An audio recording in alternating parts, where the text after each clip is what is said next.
Well, the Australian Open is done and dusted for another year. It was, I won't say humdrum, but what I will say is that the good players were a bit too good throughout most of the tournament, and we were left with one of the great days ever seen at the Australian Open with the men's semi-finals. Two epic, I love that word, in tennis, five setters in the men's semi-finals. We had a great women's final, a wonderful winner, and a pretty good men's final as well with Carlos Alcaraz. Incredibly, at the age of 22, he's now won all four slams, 7 in total. He could, it's a big call, but he could become the greatest of all time. To talk about it, good mate of mine, did a great job at the ABC again, as he always does. He's a well-known tournament director, well-known tennis commentator. Peter Johnston, welcome to Dashing Dan's Sporting Adventures for KISS Professional Solutions. Great to catch up. Hey, Dan, always good to talk to you. Well, Pete, it was, I think, a pretty good tournament. And I think people have been a bit harsh when they say it's humdrum. I think at the end of the day, we just saw a bit of a difference in class, that the good players were able to win the matches that they were favourite to win in, hence why we had a magnificent end of the tournament. Yeah, well, the tournament, as it was a tale of two parts, really, because I think the first, humdrum's not the word, but No. I think what we missed out on was probably those sort of in the guys or sort of those epic. I use that word, epic, but it's the five setters, those ones that kind of go late on court 6 or 7, that type of thing. Or John Cain usually lights it up. And there was one terrific one, or there's two that stood out in my mind, was Stan Wawrinka against the French guy. I forget his Ria. Yeah, but that was so compelling. And the other one, which was later in the piece, was Ben Shelton beating Casper Ruud. It was actually only a 4-setter, but that was, to me, they were like as good as you'd ever see. And in the women, it tended to be a little more straightforward. But then we had the Maddie Inglis story, and boy, the matches before the early rounds when she came through qualies, and then she played Kim Birrell, her compatriot, and it was like that was traumatic to watch almost. So it had its bits, but I think the highlights of the first, like the first 3 quarters of the event, there was so much about the outside activity and all the whole festival element, but the tennis kicked in big time on semi-final day, which had to be almost, to me, the greatest day that you could watch of tennis in Australia ever. You've been a tournament director for a long while. How concerned were you, sort of as an innocent bystander this time around, of all the queues there were to get in? Do you think it was organised enough? I mean, there are obviously new facilities again. There always is going into an Australian Open. Were they a bit surprised, the organisers, by how many people were coming each day? Yeah, and of course, numbers is a good thing if you're promoting a tournament because the people turn up. But I think there was a lot of congestion, and I actually felt like some of it was manageable. Like, to me, some of it spawns from Rod Laver Arena, so it holds 14,000 people, but it's only having 2 matches in the day. And so you actually, there was I think about 8 or 9 days, the first 8 or 9 days, the play was finishing on there before 4:00 in the afternoon. And then with a view to preserve it, making sure we had a hard start at 7:00 for the night session so things wouldn't go too late. But if you suddenly emptying 14,000 people out of Rod Laver 9 days in a row, they've got to go somewhere. And I think that led to, like, on that concourse level and in the Garden Square, like, just this sort of almost doubling of the traffic, hence the issues. I mean, the precinct's so much bigger than it used to be now that it can accommodate big numbers, and you can go to pockets of it where you're miles away from a tennis match, but there's so much to do and there's big screens everywhere. But to me, that could have sort of released the valve, if you like, if Rod Laver had more day activity. I think that's definitely something they've got to look at next year. Do you think that they might look at the Amy Park across the road as maybe a venue for a tennis court to help accommodate the big crowds, or do you think it just needs to stay within the vicinity of Melbourne Park? Well, I heard Craig Tiley talk about that, and I guess it's always the the messaging to the government primarily, I guess, that we need more, we're big, we need more, and that's probably the right message that he needs to deliver. All I'm flagging is I think I don't see that happening in 5 minutes. Across the road to Amy, and that's got its issues, and also for how many days. That's the other thing. Like, you're probably only using it for 5 or 6 days, because the second week of a slam or the final week, now that we're kind of referring to qualifying week as opening week, Mm. it starts to go pretty light on in terms of tennis content outside. You're down to juniors and like mixed and a lot of and legends doubles, etc. by this last Tuesday of the week. So, a pretty big infrastructure investment would be required for a limited number of days. As I say, I probably in the short term at least would look at that Rod Laver issue, because it's quite a large one. As I say, 14,000 people having half a day where they're not in the stadium. That's a lot of traffic outside. And then, of course, in the semi-final, it probably in the end started a bit later. They got virtually what you'd get in those other matches that finished early. I mean, and that, of course, spilled it over to nearly 8:00, and it brought back memories. And I was there that night, Peter, for the 4:32 in the night or something. Yeah, yeah, I was there 4:30 in the morning, and I was after going for breakfast as I waited for a taxi at 5:15. I mean, I don't think we'll ever forget that, but there was a touch of that with this, wasn't it? Yeah, and this is where, like, if you've still got 2 matches at 7:00 at night, and not that was the case in that. I mean, there was that was actually meant to start at 7 with the first semi actually going 5 hours and 30 minutes in the day, so it did creep into the night. But you can still get, if on a regular night, if you've got a men's and women's singles, you potentially can have 8 sets, which can go way past midnight. So the day session, like finishing by 2:00, whatever, or 3:00, that's not necessarily. It still doesn't sort of impact on what can happen at 7:00 at night. Just before we look at the tennis, are you in favour of the women playing 5 sets from the quarterfinals onward? I mean, I'm not. I think if you're going to do it, you do it at the start of the tournament. I think it involves too much work, too much changing. I know they're well paid. I know they've got very good teams, all these players. But gee, it's a big step up, isn't it, if you're used to just playing 3 sets in the lead up to the quarterfinals? Yeah, where I net out is probably the same as you do, Dan. I mean, look, first of all, I think it helps the women presentation-wise over those, right through the tournament, the way the schedule's mapped out, where you do get the 2 women's matches on Rod Laver Arena in the day, because or in the day and the night, because they are 3-set matches. Like, you can plan, you can plan more than you can for a men's with 3, 4, or 5 sets. So in that sense, I think it works well for the women. But the other part, I think, yeah, you raised the issue of changing format halfway or 3/4 of the way through. No, I don't like that. But then the other part of it, I think, is look at player health, and through a slam, and the long seasons. Everyone's complaining about the long season and the number of the players that broke down post US Open period last year was enormous. Like, and so then it's a very short off season. So to be making players play longer is probably against the grain of where the narrative's going. So no, I think there's better ways to schedule, and the women. Look, I actually really enjoy the women's matches for what they are. You look at the final, compelling 3-setter, and I didn't need another set. I was okay. I guess, look, it'll be a discussion point. I'd say there'd be a fair bit of resistance back from the women's tour, actually, because I think they'll want to preserve it as is, and they wouldn't want to give up any sort of real estate in terms of scheduling on the major courts. Tennis broadcaster and respected tennis tournament director Peter Johnston has joined me on Dashing Dan Sporting Adventures for KISS Professional Solutions. You can get them on 1300 547 777 to unpack the Australian Open. Now, let's start with the women. I'll use the term understated. She's quiet.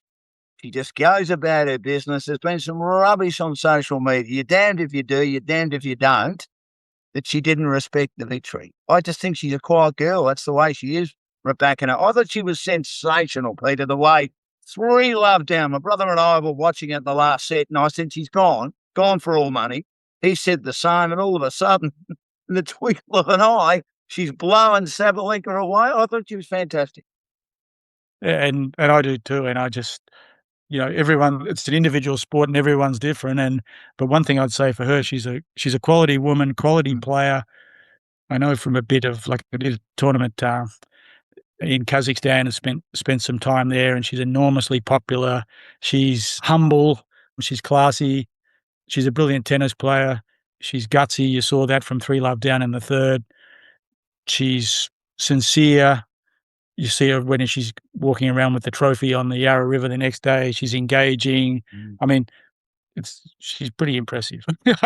I mean, okay, so media set up that way that people can not be happy, but no, she is one true champion, and by the way, she's been playing unbelievably since around Wimbledon time last year. She won the WTA finals year end, amazing record against the top 10 players too.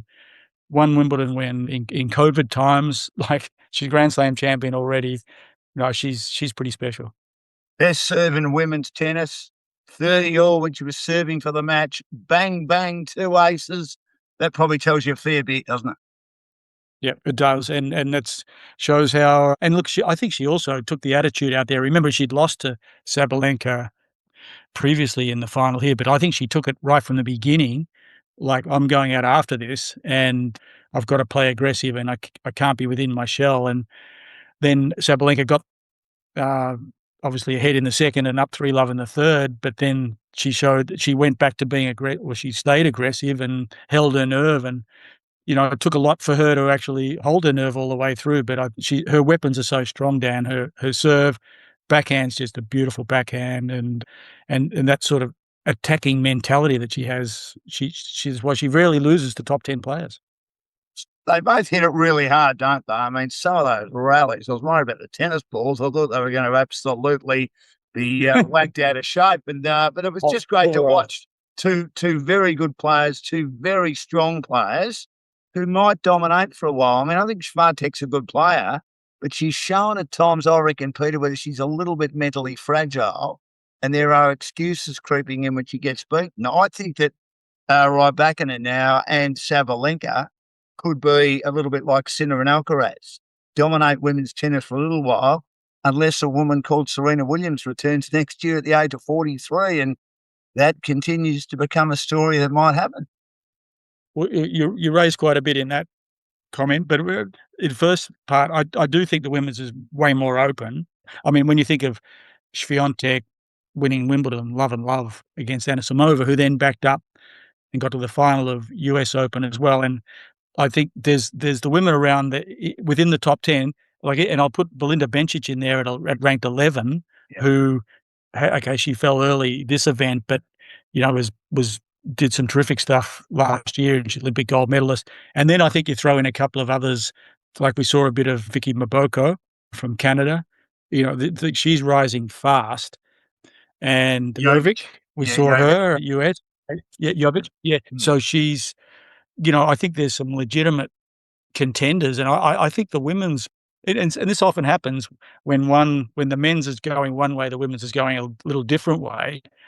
The men's is so much a race in two, and Novak, what a great spoiler role he played, and obviously Zverev wasn't far away against Alcaraz, but they're clearly stepped themselves above in terms of Grand Slam wins over the last 2 years.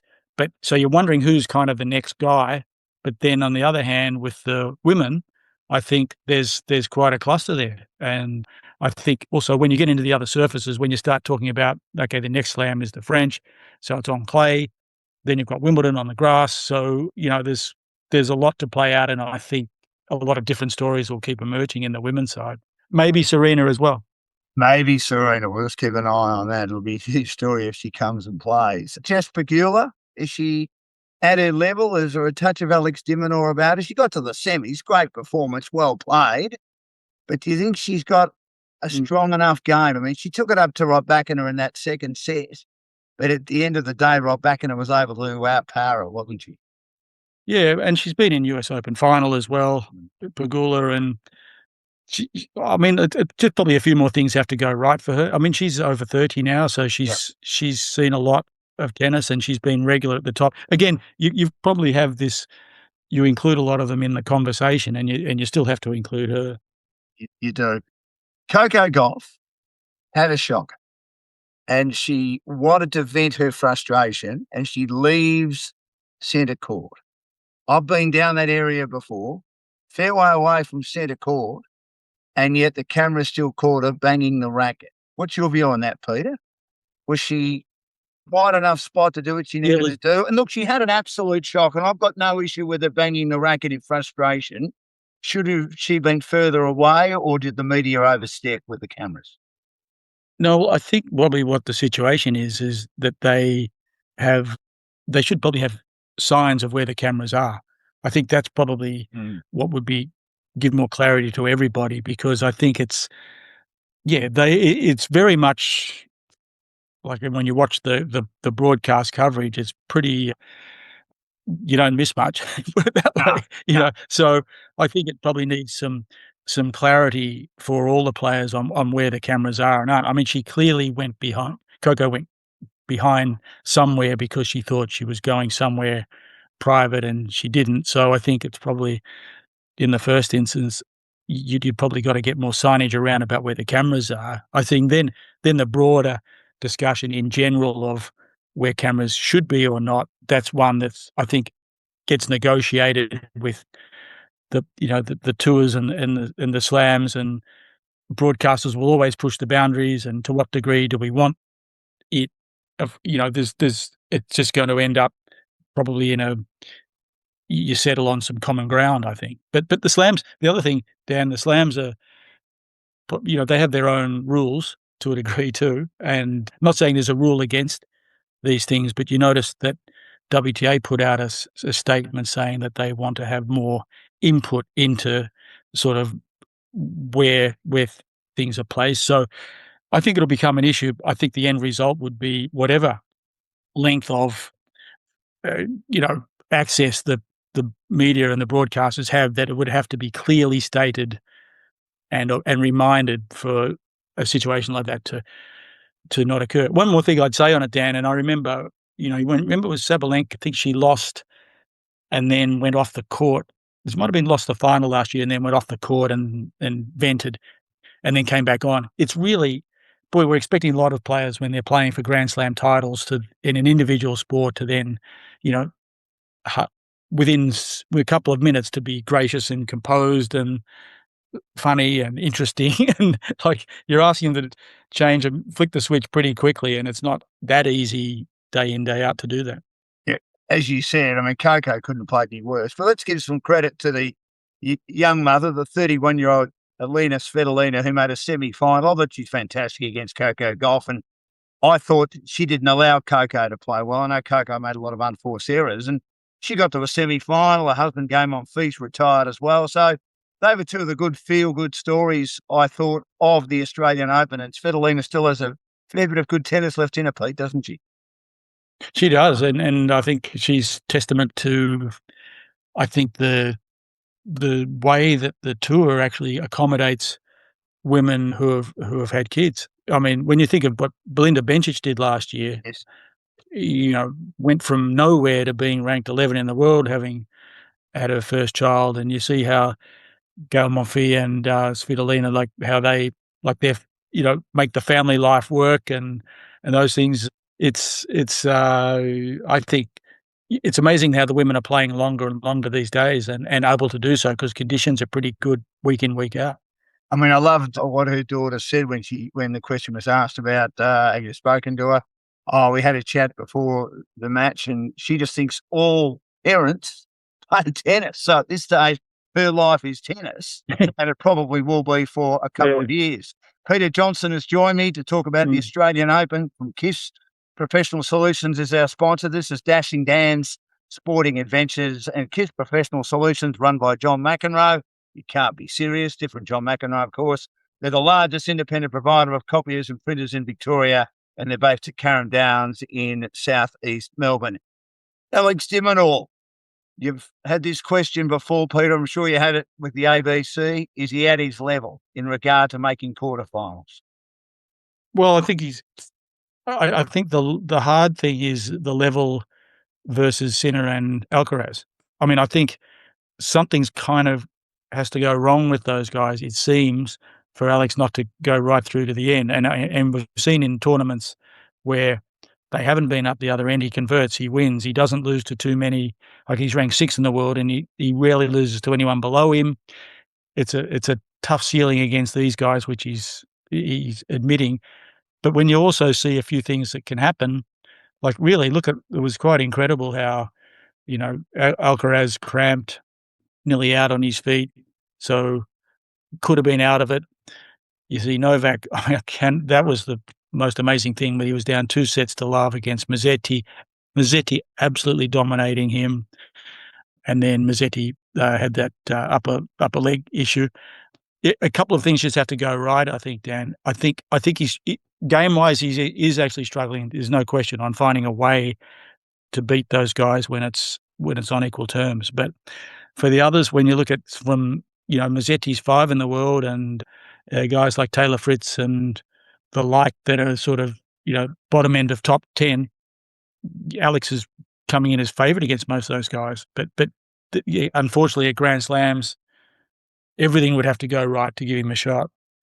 Lorenzo Musetti, or has Lorenzo Musetti flown under the radar a bit? I'll be honest, I did some homework on him when I heard his name. I thought, gee, I don't know a great deal about him. I know, Pete, you follow the circuit year round, but he's coming, isn't he? And as Novak said, he was in diabolical trouble. No, he had a break in the third, and then he got injured, Musetti, but he had him on toast and probably would have advanced.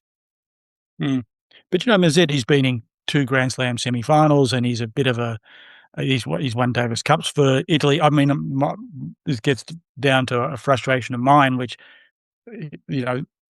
Australian Open, the day after the Australian Open, tennis goes from, 100 to 0, if you like, because suddenly we're not following the tour because we can't watch it on any sort of significant platform in Australia. So what that amounts to is you don't know Mazzetti like you should, based on if we're following it week in, week out, like, say, the PGA Tour or anything else, because it's $189 to watch it behind a paywall. You've got to be pretty hungry to watch your tennis on that. And I think the same, and especially doing like the Kooyong event, like, I'll sign like Alexander Bublik, because he's played 2 of the tournaments. He won 2 of the tournaments I did last year, and okay, Demon absolutely chopped him up when he played him, but Bublik, not many people know him, but the guy's top 10. and one more, even there was a woman that you would have seen play, Alexandra Ayala from Philippines. She sold more tickets at Kooyong than Nick Kyrgios, but then no one knows it. But if you're following the tour, and if you had exposure to it, you'd see that she's an emerging big star. Got the final of Miami, beat a couple of top teners, So, that's what's kind of missing for Australians, I think, at the moment. And I think we probably, even though she had a poor tournament, she was out in the first round by a joint, of course, ranked 32. So she has a good future. She'd just like to put the first round behind her. But if you were asked people, did Australia have a women who was seeded at the Australian Open, most of them who don't follow the sport like you and I do would have said no. That's right.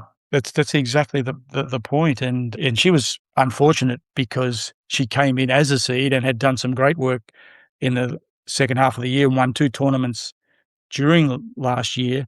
So kind of set to really unveil her to Australia, but she got a bit sick at United Cup and then lost in first round at the Australian Open. So we still don't know much about Maya Joint, but she's going along pretty well overall. And Maddie Inglis and her partner Kubler had an outstanding tournament. Jason, of course, in the men's doubles. Maddie has made a lot of money to get into the singles. She won the first 2 rounds, as you said, a massive effort to come from behind in the second round. She got a walkover in the third round and got on centre court in the fourth. So she'll learn a lot from that. Learn a lot, and for her and Jason, that's been massive, for Coobs to get to the doubles final. Played singles as well, lost one. I forget who he lost to, but Tiafo. That's right. But I think massive payday for those two, which then changes kind of their philosophy on Are they traveling more with their coaches? Are their rankings different? Their schedule's different because they're into tournaments that they weren't in. Kubler probably starts thinking more about, gee, maybe I've got to also pay more attention to my doubles. I mean, the good thing in Australia is you get the wildcards, and but the rest of the year he's going to rely on ranking. But now his ranking's up, getting to the final of a slam. So, but they're both cashed up, really. I mean, the money's so good, and just really changes. What a perfect time when they've got engaged to both have a payday like they had these last couple of weeks. Well, we talk about the men's semis, and they're unbelievable. Cruz, Hewitt, lucky to get a wild card. Too early for him? No, I don't think too early. I think it's also he's turning 18 next year. He got the wild card into qualies, got a wild card in the mix, got a wild card in doubles. But for me, he's out and out the biggest prospect in juniors by a fair way, I think. Cruz, see a lot of him, and I think he can't help but be really good. And I think, also when you're trying to market as a tournament like that, the qualifying week is opening week, you also want your stories around qualies. And so he's a good one. Like, part of the promotion that day is what caught Cruz Hewitt on. And he's already really an interesting box office story, even though he's still got a long way to go with his tennis. But I think he's going to be around for a long time. He's surrounded by too many good people, and he's too talented himself, and a bit like his dad, pretty determined. That is determined. To semi-final day, did you get a feeling it was going to be as big a day as it was? I think it's just about, and I've seen a lot of Australian Opens, as you know, and I have a reputation of having an opinion or two. I think it might have been the greatest day at the Australian Open. Greatest day because of the two matches that we had. It was huge, wasn't it? It was. If it wasn't, I can't tell you which one is the most amazing day, because just in terms of the theatre of the, Alcaraz, to think how he was out on his feet, and when you got Zverev serving for it at 5-4 in the fifth, but just couldn't raise another. The amazing thing, the guy that's so down and out finds a way and wins the last 4 games of the match, was just mind blowing, and just brought the whole stadium to life, and his charisma, the way he showed, he smiles, he's engaging, he's determined, he believes, he's exciting. So that and sort of the contrast between him and Zverev was just off the charts in terms of entertainment. And then when you think you've kind of had enough and seen the most unbelievable match, you got Sinner, who's unstoppable, playing Novak, who has absolutely played probably the worst 2 sets I've ever seen him play against Mazzetti. Said he should have been on the plane home, and then just hitting every ball as hard as he could against the guy like Sinner, and then saving break points in the fifth and coming out on top at 2 a.m. Just, crazy. It's incredible. Couldn't find a break point. Well, he found a lot of break points, but he couldn't find a break in the last sets. It'll be one, and we'll get to Zverev in a minute, but one that got away from him, didn't it? Do you think because Novak had a walkover in the 4th round, and then when Massetti got injured in the quarterfinals, even though at 38 he was a bit fresher, because we saw Sinner almost collapse on the Saturday, that very, very hot day, and then the roof went on, and he managed to get over the line. Yeah, and I think that was it. I think he was fresh enough based on what he hadn't had to play when he came in and played Sinner. I think the other part was, though, what was so interesting. I think everyone had pretty much written him off because he hadn't found his form against Mazzetti, and so even though he had kind of the full tank, it was hard to see him topping Sinner. But then what made it really tough, it's pretty hard to beat Sinner and Alcaraz in 48 hours, and he was incredible how he started in the final. I thought, for a little while there, I thought Alcaraz was a little bit, wow, he's so composed, and he found his way, but Novak started so strongly, and Alcaraz finally got to him. But what an amazing effort from Novak to be able to turn his game around and his whole mindset to get the win and start well in the final. You think it was a farewell speech? I thought it was a magnificent speech. I know people give him a hard time, but I think he does perform well when he has to give a speech publicly and certainly in front of the media. I've got a feeling that's the last time we'll see him, just by what he said. Yeah, well, I couldn't agree more on the speech, and it's no surprise for me how he speaks, and I think he's just one of the great ambassadors for the sport. You know, like he's absolutely adored in Europe, feted everywhere he goes. He's had incredibly, 10 wins 10 times here, and then it's been this sort of checkered ride because of all sorts of things, but he's just full of class in my view. See, I just don't think he knows yet because it's also he doesn't wanna play a full schedule, but No. here he is, he's banked 1,000 points from getting to the final here, so he stays sort of top 4 or 5, without a question, and then the challenges are there. I think he loves Wimbledon, the grass. I think he's just choosing where he wants to play. Whether that sort of gets him across the line to be playing here again I think is still up in the air actually. But I think if he didn't, he'd know that he can rest easy on how he's put a finishing touch on his Australian Open life, if you like. Pete, before we talk about Alcaraz and how brilliant he already is and how brilliant he can be at the age of 22, which is just mind-boggling, the dashing Dan's sporting adventures, thanks to his professional solutions.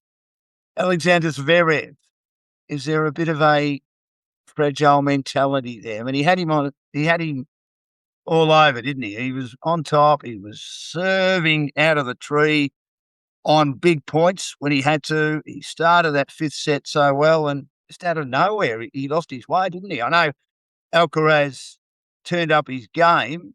Zverev couldn't go with him, but he really should have won that, shouldn't he? Well, he had to come from a long way back though, and I think he was confused for the third and fourth sets on kind of what's going on and how to play it, and he was upset that Alcaraz had taken the medical timeout when as a cramp. I mean, it was deemed to be an issue, and Should have he taken that time out for 6 minutes? well, I think he was entitled to on the basis that it needed assessment, and he was able to say that there's some form of injury. What ultimately looks like it ends up that the injury seemed to recover pretty quick, but that's the rules, and he played it that way. But I think Zverev was entitled to certainly ask the question, but I think he was a bit confused on how to play it. And, at that stage, Alcaraz wasn't even reaching up to his serve, just sort of up there and sort of slapping it and not running onto one side. But then I think by the time it got to the fifth, Zverev had really reconciled in his own head that this guy's playing at full speed again now, and and then it was a toe-to-toe battle of which he was in front, and I think he just probably he was weary. He was really weary at that where he didn't didn't win a game after, as I say, Alcaraz won the last 4 games, but obviously there was some tightness when you get so close to serving it out as well. But, I think he'll take a lot from it. As disappointed as he'd be, I still think he's showing that he's the other guy. He just sort of, should have won US Open a few years ago, served for the match there. That stays in his head. He's got, could have won a Grand Slam. He was pretty close here, actually. But, yeah, great competitor, actually. 5 hours. Match of the tournament? Well, I would have said yes, 100% until then I saw the Sinner and Novak match. But I think probably from sheer drama, you'd probably give the nod a little bit to Alcaraz and Zverev. But boy, that's what made the day so great, the 2 matches. He's 22, Carlos. He's won all 4 now. He's got so much in front of him. Could he be the greatest of all time, Peter, in regard to winning Grand Slam titles or slam titles, as they want us to call it now? Yeah, well, the way he's racking them up, I think the hard thing will be Sinner and he are sharing the spoils, but just like, I guess, Novak had with Rafa and Roger, and to a lesser degree, Andy Murray, Stan, Del Potro. But longevity says that he could, if he won two a year for the next 10 years, he's only 33 years old, and he's got 28 of them, hasn't he? 27?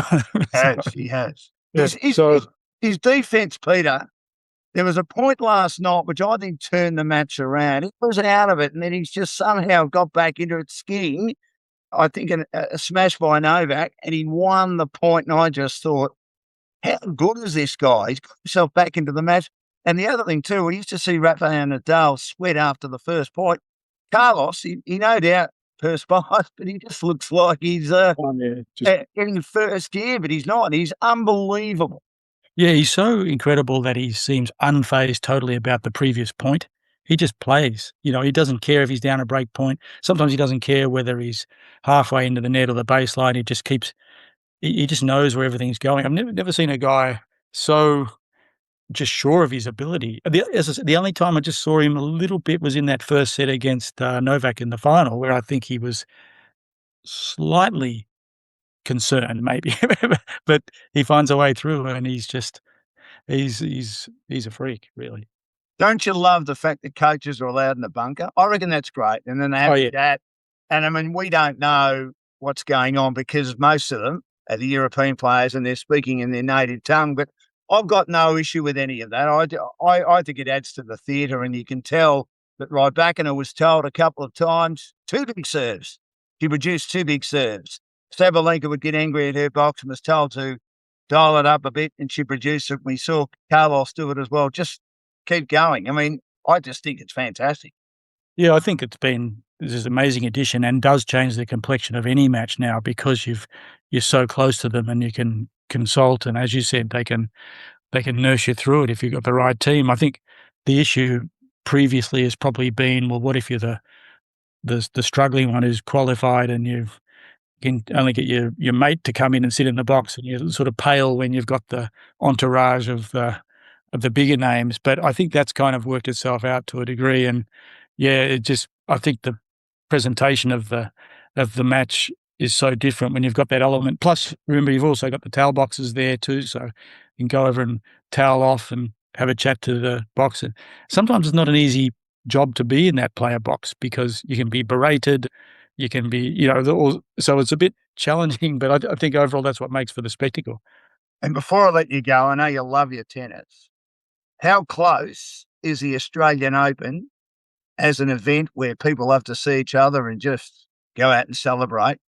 How close is it to the first day of Boxing Day in Melbourne, to the Adelaide Test match where people are out the back, to the grand final, and to the Melbourne Cup as an event that you want to be at now? And if that's the case, hasn't it come a long way? Yeah, it has. And I think the way I kind of judge it is, it is exactly in that conversation, maybe in some ways because of its length, it's the best in some ways, but I think it's more that it's just the chatter wherever you go. It's it used to be a few years ago, if you're watching the broadcast, if one or two of the sponsors might have used tennis as a vehicle within their ads, now every ad has got a tennis element. Like everyone's buying in, I think there's parties around, there's brands around, the activations are so every company, it's a bit like around Wimbledon, especially, where the whole village around Wimbledon is, decorated, and you get it at some of the bigger events. But now it takes over the city, and I think that's an amazing place for it to be at, and I don't see it going backwards, actually. And how much do you like broadcasting the sport on radio? You do a great job.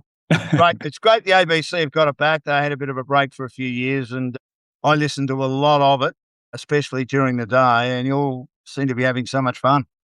Well, yeah, thanks, Dan. I for me, it's not my day job, but I understand the work that you've done. When I go in and work with the guys there, like they can just carry you through anything and give you something to feed off. And to me, ball by ball is extraordinarily difficult. And the way they come in from, I think, from the cricket, from the boxing, and then come in and be these experts. But I think we get through with having also I don't think everyone's wanting to listen to that technique was a bit, is a bit late on that backhand or something. You need to have a little bit of lightness and turn it on when it's there. And I think that's what hopefully came through. We all enjoyed it anyway. Well, Andrew, we know he's had his health issues, was trying to share your curry all the time. I hope you got a little bit of that. Peter, I really appreciate your time. It's always great to catch up. You know so much about the sport. No doubt you're a busy year directing more tournaments around the world. We look forward to another Australian Open, which in the end, I did say ho-hum at the start, or humdrum, which is probably not the right phrase, but it was a great tournament. I think that the best players in the end were there at the pointy end. I appreciate your time on Dashing Dan Sporting Adventures for KISS Professional Solutions. You can get them on 1300 547 777. Go well. Look forward to catching up soon. Always a pleasure to talk to you, Dan. Cheers.